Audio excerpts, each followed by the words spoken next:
जैसे कि आप किसानों के बीच में घूम के आए हैं, आपने देखा होगा लाखों किसान सड़कों पे है। कोई कह रहा है काला कानून है, सरकार कह रही है अच्छा कानून है। आप भी किसानों के बीच पूरा दिन रहे कल, तो कैसा कानून है? आज शर्मा जी, सबसे पहली बात तो अपन लोग जो भी चर्चा करेंगे वह वास्तविकता पर आधारित होगी।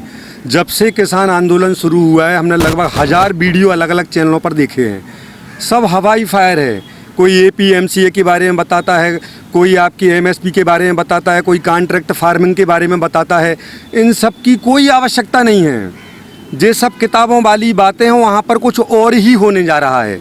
वास्तविकता यह है, सन 47 से लेके आज तक हमारे देश में राजनीति शुद्ध बिजनेस है, शुद्ध बिजनेस है। यहाँ पर एक ग्राम पंचायत का सरपंच भी चुनाव इसलिए लड़ता है, उसको पता है एक बार हम चुनाव जीत जाएंगे तो 5 साल में हम इतने नोट इकट्ठे कर लेंगे कि ज़िंदगी भर बिजनेस करने के बाद भी जो हम इकट्ठा नहीं कर पाएंगे। 5 साल सरपंच के दौरान वह इतना रुपया कमा लेता है कि वह अगली बार विधानसभा के टिकट के लिए पार्टी को 2-5 करोड़ रुपया देने के लिए तैयार हो जाता है। शुद्ध राजनीति है, बिजनेस है। तो वहाँ पर कहने को लग रहा है कि उनको MSP के कारण वह आंदोलन कर रहे हैं। कोई कह रहा है APMC बोले मंडियाँ बंद हो जाएंगी इसलिए कर रहे हैं, कोई कॉन्ट्रैक्ट फार्मिंग के इससे कह रहा है। सब बहानेबाजी है। कोई नए नेता बनकर के पैदा होना चाहते हैं, कोई पुराने नेता जो सत्ता से बहुत लंबे समय से बाहर हैं वह तड़फ रहे हैं। उनको सत्ता से बाहर रहने की इसलिए तड़फन नहीं है कि हम देश के विकास में अपना कोई योगदान नहीं कर पा रहे हैं। उनको सत्ता से बाहर रहने में सबसे बड़ी यह तकलीफ है कि प्रतिदिन सत्ता में रह करके जो हम प्रतिदिन लाखों करोड़ों रुपया कमाते हुए नोट कहाँ से आएगा। एक ही कारण है उसके पीछे।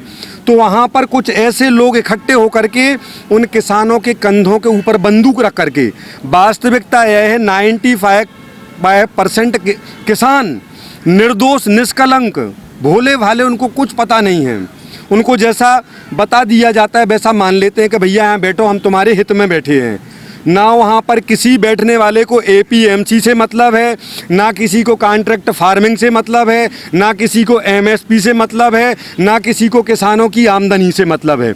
वहाँ पर बैठने वाले बहुत से लोग जो आगे चल कर के किसी पार्टी से टिकट लेने वाले हैं, उनको पता है हमें हाईलाइट होने का सबसे बढ़िया भारत में तरीका यही है। वह हाईलाइट होकर के आगे किसी ना किसी पार्टी से टिकट लेंगे। और जो भी भारत में एक बार किसी बहाने हाईलाइट हो जाता है, उसको कोई भी पार्टी टिकट देने तैयार भी हो जाती है। कुछ नए नेता भी वहाँ पर पैदा हो रहे हैं और कुछ पुराने हताश निराश नेता जो सब तरफ से मार खा चुके हैं। अब उनकी छटपटाहट है कैसे भी सत्ता हमारे पकड़ में आए। सत्ता चाहिए नोटों के लिए, एक ही कारण है। तो वहाँ पर जाकर के बहुत से ऐसे लोग जाकर के बैठे हैं जिनको कुछ भी हो जाए सत्ता चाहिए। और अपने यहाँ हमने देखा है पिछले कुछ वर्षों से लोग कसम खा के बैठे हैं कि नरेंद्र मोदी जी ने कुछ भी कहा, उनको तो बस उनको गलत सिद्ध ठहराना है। कितने भी वो देश हित में हो, मगर उनको क्या असत्य ठहराना है कि मोदी देश के विरोध में, मोदी ने सर्वनाश कर दिया, मोदी ने ऐसा कर दिया, मोदी ने वैसा कर दिया। कोई उद्देश्य नहीं है, कोई लक्ष्य नहीं है। बस एक ही उद्देश्य है, कैसे भी मोदी को क्षति पहुंचाना। जो वर्तमान समय में कितनी तीव्र गति से भारत के विकास में मोदी का योगदान, सन 47 से लेकर के आज तक हम डंके की चोट पर कह सकते हैं हम किसी पार्टी से बिलोंग नहीं करते। हमने 51 साल की उम्र तक आज तक कोई पार्टी ज्वाइन नहीं की। और सत्य तो वही व्यक्ति बोल सकता है जो वास्तव में किसी पार्टी का नहीं है। पार्टी ज्वाइन करने वाला व्यक्ति 90% सत्य तक तो जा सकता है, परंतु 10% वह पार्टी के फेवर में बोलेगा। हम किसी भी पार्टी के नहीं हैं। वास्तविकता यह है, आज़ादी से लेकर के आज तक भारत में इतना ईमानदार नेता पैदा नहीं हुआ। 101% सत्य है ये बात। ऐसा व्यक्ति जो भारत के किसी नागरिक का बुरा नहीं कर सकता, बुरा नहीं सोच सकता, वो अन्नदाता। हम तो कहते हैं किसान भगवान से भी बढ़ के हैं। अपन लोग इनडायरेक्टली कह देते हैं कि हमें तो जो कुछ भेजा है भगवान ने भेजा है। रोटी भगवान ने भेजी है कि किसान ने भेजी है? अगर किसान अनाज पैदा नहीं करता तो रोटी कहाँ से आती? ना तुम सोना खा के पेट भर सकते हो, ना चांदी खा के पेट भर सकते हो, ना 500 और 1000 या 2000 का नोट खा करके पेट भर सकते हो। पेट भरेगा रोटी से। रोटी आता है किसानों के परिश्रम से, उनका पसीना और खून बहाने से वह अनाज आता है। सबको अनाज चाहिए। मोदी भी किसानों को भगवान तुल्य मानता है, भगवान से भी बढ़ के मानता है। और हमारी तो अनादिकालीन भारतीय संस्कृति में लिखा है, उत्तम खेती मध्यम बाण, जघन नौकरी भीख निदान। खेती को हमेशा से हमारे भारत में सर्वोत्तम सर्वोत्कृष्ट माना गया, सबसे महत्वपूर्ण माना गया। तो मोदी को भी पता है, अरे जो मोदी को जो वोट भी नहीं देता, मोदी उसका भी हमेशा अच्छा सोचता है। जैसे कई लोगों ने कहना शुरू कर दिया कि मोदी तो मुस्लिम विरोधी है। हम यहाँ पर सिर्फ इन बातों का उसी आंदोलन से संबंध है जो वहाँ चल रहा है। डंके की चोट पर हम कहते हैं कि मोदी सबसे बड़ा मुसलमानों का हितैषी है। अगर जो भी बुद्धिजीवी मुसलमान है वो इस बात को समझेंगे। ट्रिपल तलाक एक प्रकार से मुसलमानों में कलंक था। जो उनके यहाँ ब्रिलियंट इंटेलिजेंट है वो समझते हैं। जो कुरीति पल रही थी, किसी ने भी आज तक वोटों की खातिर उस विषय को टच नहीं किया। मुसलमान भी जानते हैं कि ये गलत था, वो भी कहता है गलत था जी, मगर किसी भी पार्टी ने टच इसलिए नहीं किया, उनको पता था इस विषय को टच करने का मतलब मुसलमानों के वोट बिल्कुल नहीं मिलना। किसने हिम्मत करी? मोदी ने हिम्मत करी। आपने जान साहब एक बात और देखी होगी, जिस तरीके से किसान आंदोलन हो रहा है, लेकिन वहाँ पर मोदी योगी को माँ बहन की गाली दी जा रही है, वो कौन से किसान हैं? बस हमने आपको यही बताया सबसे पहले। वहाँ पर जो हो रहा है उसके पीछे 8 लाइनें हैं। हम आपको ये सुनाते हैं अपने देश की स्थिति क्या हो रही है। जब तक अपने देश में राजनीतिक भ्रष्टाचार दूर नहीं होगा, लिख के रखना जी, ये सबसे महत्वपूर्ण बात है। जो कुछ भी हो रहा है राजनीतिक भ्रष्टाचार, लोगों को पता है कि कैसे भी एक बार भारत में नेता बन जाओ, विधायक बन जाओ, सांसद बन जाओ, 5 साल में इतना कमा लेंगे जिंदगी भर कुछ नहीं करना पड़ेगा। जे वहाँ के लोगों को पता है हर हाल में सत्ता चाहिए, हर हाल में सत्ता चाहिए। जैसे भारत का फर्जी नेता, अपने यहाँ लाइन लगी है फर्जी नेताओं की, बहुत बिरले नेता हैं योगी मोदी जैसे, जो देश हित के लिए, देश के उत्थान और विकास के लिए वह अपना खून और पसीना लगा देते हैं कि हमें तो कुछ भी हो जाए, परिवार छोड़ना पड़े, सब कुछ छोड़ना पड़े, खानदान छोड़ना पड़े, हम देश के हित में अपने प्राणों का बलिदान कर देंगे। ऐसे नेता भारत में उंगलियों पर गिनने के लायक हैं, उंगलियों पर गिनने के लायक हैं। अब भारत का एक फर्जी नेता चुनाव का अभी उसने फॉर्म डाला है, चुनाव जीता नहीं है। अब उसकी प्री प्लानिंग सुनो आप। भारत का एक फर्जी नेता चुनाव जीतने के पहले प्री प्लानिंग कर रहा है। वह कहता है अपने मित्रों से, यदि मैं सत्ता में घुस जाऊं तो होंगे अद्भुत चमत्कार, सब सड़क छाप चुटकुलेबाज होंगे शासन के सूत्रधार, अपने विरोधियों से डटकर फिर मैं ऐसा बदला लूंगा, हत्या के मनगढ़ंत केसों में उनको तुरंत फंसा दूंगा, 7 पीढ़ी तर जाए मेरी, इतने नोट कमाऊंगा, हर महानगर में भारत के अपने बंगले बनवाऊंगा, फिर दिन दिल्ली में, शाम बम्बई, रात कटे कलकत्ता में, घुस जाऊं अगर मैं सत्ता में। बस ये पता है लोगों को, अगर भारत की राजनीति में भ्रष्टाचार नहीं होता, हम चैलेंज के साथ कह सकते हैं आंदोलन भी कभी नहीं होता। अगर वास्तव में भी किसान बेचारा भूखों भी मर रहा होता, तो वहाँ जो नेता बने फिर रहे लोग, वो कभी भी वहाँ आंदोलन करने नहीं आते। कुछ एक को पता है कि इस आंदोलन के माध्यम से हम हाईलाइट होंगे, टीवी चैनल पर हम आएंगे तो कल के दिन हमें टिकट मिलने में सुविधा होगी, कईयों को फंड भी मिल रहा है, बहुत सी व्यवस्थाएं हो रही हैं। वहाँ पर सिर्फ और सिर्फ राजनीतिक पद कैसे मिले इसकी होड़ लगी है। और वे लोग क्या कर रहे हैं, मोदी के विरोध में देश विरोध पर ही उतर गए। उनको होश नहीं है कि इससे देश का भी विरोध हो रहा है। अच्छा, जैसे आप किसानों के बीच में कल पूरा दिन रहे, तो किसानों की मुख्य मांगे क्या थी? आपने सुना होगा, क्या उनकी मांगे है? जैसे कि सरकार बार बार कह रही है कि आइए हमसे बातचीत कीजिए, लेकिन वो कह रहे हैं कि जो कानून है वो काले हैं, ये वापस होंगे तब तक हम रोड से नहीं हटेंगे। हाँ, वो गलत है इस जगह, वो समझ नहीं रहे बात को, या फिर उनको कुछ पहले से ही और कुछ समझा दिया गया। वो कहते हैं जैसे गवर्नमेंट ने हमसे कहा MSP के बारे में हम लिखित दे रहे हैं आपको, वो कह रहे कानून बना के दे दो। उनको इतना विश्वास रखना चाहिए, MSP पहले था, अभी है, भविष्य में भी रहेगा, मंडियां निश्चित रूप से रहेंगी। इसका उत्तर भी वो बताते हैं। जैसे कई लोगों ने प्राइवेट वालों का विरोध किया, अडानी अंबानी आदि, अरे इन लोगों के निमित्त से 10 लाख लोगों को रोजगार मिलता है भारत में। भारत में गरीब को भी लोग गाली देते, उसको कोई बाजू में बिठाल के राजी नहीं है। और जब वह व्यक्ति अपने पुरुषार्थ के द्वारा, अपने परिश्रम के द्वारा अरबपति बन जाता है तो उसको भी गाली देते हैं। अरे अडानी अंबानी जैसे लोग 10 लाख लोगों को रोजगार देते हैं। प्राइवेट वालों का भी बहुत बड़ा महत्व है। मंडियां रहेंगी, निश्चित रूप से रहेंगी।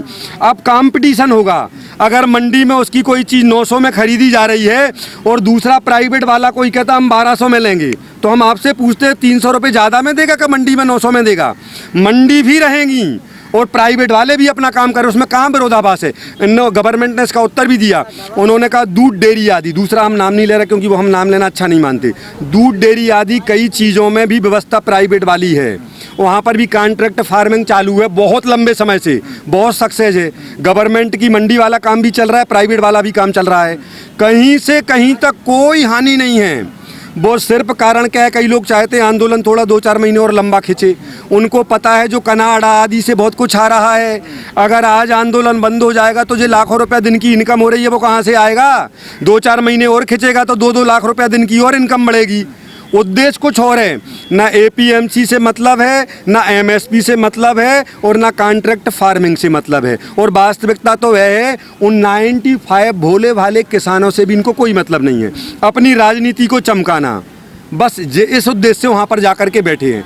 और अधिकतर लोगों ने तो कसम खाई है, मोदी ने कुछ भी कहा हमें बस उसके पीछे लग करके आंदोलन करना है, मोदी को गालियाँ देना है। महिलाओं ने कितने उसके बारे में मोदी के मरने की भावना प्रार्थना भगवान से की है, कैसी कैसी चर्चाएं। आज के पहले भारत में ऐसा कभी नहीं हुआ, ये सब नई नई इबारतें वहाँ पर लिखी जा रही हैं, उनका किसानों से कोई संबंध नहीं है। जिस तरीके से पूरे आंदोलन में अंबानी अडानी को टारगेट किया जा रहा है, कहा जा रहा है कि अंबानी अडानी का ज़मीनों पर कब्जा हो जाएगा, क्या किसान वहाँ पर सब ऐसी बातें कर रहे हैं? क्या ये जो भ्रम है किसने उनके मन में डाला है? 50 किसानों का, कम से कम 50 हज़ार किसानों का इंटरव्यू भी टीवी पे आ चुका है। उनसे पूछा कॉन्ट्रैक्ट जब आपका होता है तो बोले फसल के साथ वो तुम्हारी ज़मीन भी ले जाते हैं क्या। मोदी ने पूछा, डायरेक्ट प्रोग्राम आया था कल या परसों का था जब सवेरे सवेरे, तो उस समय उन्होंने पूछा कि आप एक बात बताओ, आपकी फसल के अलावा ऐसे कितने किसान हैं जिनकी ज़मीन ले गए हों वे लोग लेके गए। बोले एक भी भारत में अब तक एक भी भारत में प्रमाणित ऐसी घटना नहीं है जहां पर किसी किसान की फसल के साथ उनकी ज़मीन किसी ने छीनी हो, एक भी प्रमाणित ऐसा कोई केस नहीं है। जे सिर्फ हवाई फायर उनके दिमाग में भूत घुसेड़ दिया, भोले भाले हैं वो, ज़्यादा पढ़े लिखे नहीं, वो समझते नहीं हैं वो, तो उनको ऐसा डर भर दिया ऐसा करके कि देखो तुम्हारे साथ ऐसा होगा, तुम्हारी ज़मीनें जाएंगी, तुम्हारा सब कुछ छिन जाएगा, तुम्हारा सब कुछ छूट जाएगा। 100% झूठ है। उनसे आप एक बात चैलेंज करो कि ना आप 2-4 ऐसे किसान लेकर के आओ भारत के जिनकी वास्तव में ज़मीनें छीन ली गई हों, एक को भी लेकर के वो आ नहीं सकते, एक भी ऐसा किसान नहीं है भारत में। सब 100% झूठ बोला जा रहा है। वो चाहते हैं आंदोलन चले आगे तक, जिससे राजनीति में निखार आएगा, हमारा परिचय बढ़ेगा, नोटों में वृद्धि होगी, बस यह सब कुछ चल रहा है। राहुल गांधी तो ले आए ना 2 करोड़ लोग, 2 करोड़ किसानों के हस्ताक्षर लेकर पहुंच गए राष्ट्रपति के पास, बोल रहे हैं कि जो 2 करोड़ किसान ऐसे हैं जो इस बिल के खिलाफ है, वो कहाँ से लेकर आए? एक हफ्ता में 4 करोड़ लेके आए हम। भारत में सिग्नेचर तो तुम निकल जाओ आज शाम से ही, 2-4 लाख तो तुम्हें यहाँ पालिका बाजार में मिल जाएंगे। जिस सिग्नेचर से इससे क्या होता है। और राहुल गांधी की स्थिति वो अपने हाथ से अपनी दयनीय स्थिति बनाने जा रहे हैं। हम यहाँ झंडे के नीचे खड़े होकर के हम चाहते हैं, सब कुछ होने के बावजूद भी इतनी बड़ी फैमिली से बिलोंग करते हैं, जिनके घर के 3-3 प्राइम मिनिस्टर, बचपन से राजनीति में पला बड़ा आदमी, अपने हाथों से, जबकि वो आगे फ्यूचर में बहुत कुछ कर सकता है भारतीय राजनीति को, मानो घटना पर घटना। आजकल तो स्थिति यह हो गई है राहुल गांधी के साथ कि वह देश के विरुद्ध, देश हित का कोई भी कार्य है, कोई भी देश हित का कार्य है, वो उसमें टांग जरूर अड़ाएगा और अपनी और सीटें कम करता है। वो क्रम से ज़मीन में गड़ते हुए चले जा रहे हैं। देश सब कुछ समझ जाता है। आज 8 साल का बच्चा भी जानता है कि कौन सा नियम, कौन सा कानून देश के हित में है, एक 8 साल का बच्चा जानता है। मगर राहुल गांधी ऐसा करके अपने पैरों पर ही कुल्हाड़ी पटकने में लगे हैं। कैसे सिद्ध है आपको, जैन साहब, आपको कैसे पता? बच्चे को पता है। जहाँ भी चाहे ग्राम पंचायत के चुनाव होते हैं, चाहे विधानसभा के चुनाव होते हैं, चाहे MCD के चुनाव होते हैं, और भी जो भी चुनाव होते हैं, कांग्रेस की स्थिति देख लो आप, कांग्रेस जा कहाँ रही। जबकि इतना अगर राहुल गांधी कंट्रोल कर ले वे, इतना कंट्रोल कर लेवे कि देश हित के कामों में हम मौन रहेंगे। अगर हम समर्थन नहीं कर सकते कोई बात नहीं, हम मौन रहेंगे, हम देश हित के किसी काम का विरोध नहीं करेंगे। गारंटी के साथ बहुत चंद समय में वे लोग फिर से स्थापित हो जाएंगे। तो आपको क्या लग रहा है कि ये आंदोलन नहीं है, पूरी की पूरी राजनीति हो रही है इस पर? इसको इसमें दो मत नहीं है, पूरी की पूरी राजनीति है। वहाँ पर किसानों से कोई लेना देना नहीं है, कोई मतलब उनके कंधे के ऊपर रख करके बंदूक चलाई जा रही है। वे लोग तो जानते ही नहीं है ये सब चीज़ें।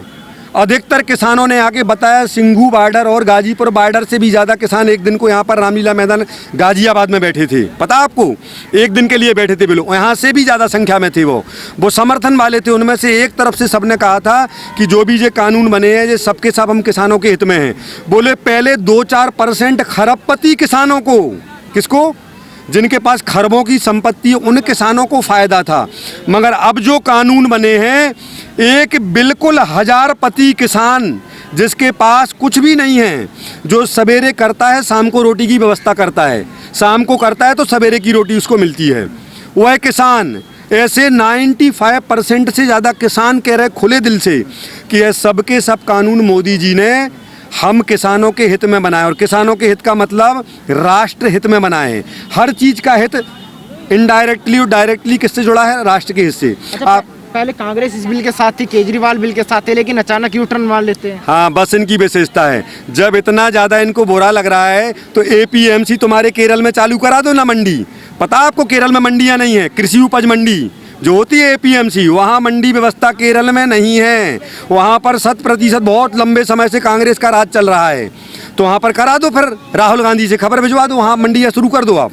सब बदमाशी है इनका। क्या है मालूम है, अगर मोदी अगर अब भी पलटी खा जाए मोदी, सुनना, तो फिर राहुल गांधी दूसरी बात कहेगा। मतलब बाकी पूरे नेताओं की स्थिति जे उनने कसम खा के रखी है, अगर मोदी अभी किसानों के साथ आ जाए, लिख के रख लो बात, मोदी किसानों के साथ आ जाए तो राहुल गांधी आदि जे केजरीवाल एंड कंपनी जे पूरे के पूरे जे सबके सब विरोध में आ जाएंगे। इनको मतलब सिर्फ मोदी विरोध से है, और वो हो जाता है इनडायरेक्टली देश विरोध। उनको मतलब मोदी को टारगेट करने से है।